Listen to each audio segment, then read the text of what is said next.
வாழ்க்கையில் நான் ஒரு முக்கியமான விஷயம் நான் செய்யணும்னு நினைக்கிறேன். என்னைக்கு செய்கிறது? வாழ்க்கையில் டெவலப் பண்ணுறதுக்கு என்னோடய பிஸ்னஸ் ஸ்டார்ட் பண்ணணும்னு நினைக்கிறேன். ஏற்கனவே பிஸ்னஸ் ஸ்டார்ட் பண்ணி ரன் பண்ணிகிட்ருக்கேன், சுமாராக போயிட்டுருக்கு. இன்னும் டெவலப் பண்ணுறதுக்கு நான் என்ன பண்ணுறது? என்னைக்கு இதை ஸ்டார்ட் பண்ணால் நல்லபடியாக நடக்கும்? எந்த ஒரு விஷயமாக இருந்தாலும் நான் என்னைக்கு செஞ்சால் இது சிறப்பாக இருக்கும்? நாள், நட்சத்திரம், ஜாதகப்படி பார்த்தாச்சு, இதெல்லாம் பார்த்தாச்சு, இதெல்லாம் படி பார்த்து ஸ்டார்ட் பண்ணியும் எனக்கு சுமாராக தான் நடக்குது. இன்னும் சிறப்பாக நான் வாழணும், இன்னும் சிறப்பாக என்னோடய வாழ்க்கை மாறணும் அப்படின்னா என்னைக்கு அதை ஸ்டார்ட் பண்ணால் சிறப்பாக மாறும்? ஒரு நல்ல விஷயம் செய்கிறதுக்கு எந்த நாள் சிறந்த நாள்?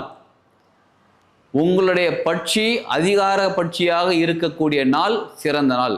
என்னது பட்சியா? அப்படின்னா என்னன்னு கேட்குறீங்களா? ஆமாம், சித்தர்களால் நமக்கு சொல்லிக் கொடுக்கப்பட்ட பஞ்சபட்சி சாஸ்திரம் அப்படின்னு ஒரு சாஸ்திரம் இருக்குங்க. 5 பட்சிகளை வச்சு ஒரு சாஸ்திரம் இயற்றியிருக்கிறார்கள். இந்த பஞ்சபட்சி சாஸ்திரம் உலகிலேயே முதன்மையான சாஸ்திரம், சாஸ்திரங்கள்லே முதன்மையான, அதாவது நம்பர் 1 சொல்லுவாங்க பார்த்தீங்களா, அந்த மாதிரி நம்பர் 1 சாஸ்திரம் எதுன்னு கேட்டால் பஞ்சபட்சி சாஸ்திரம்.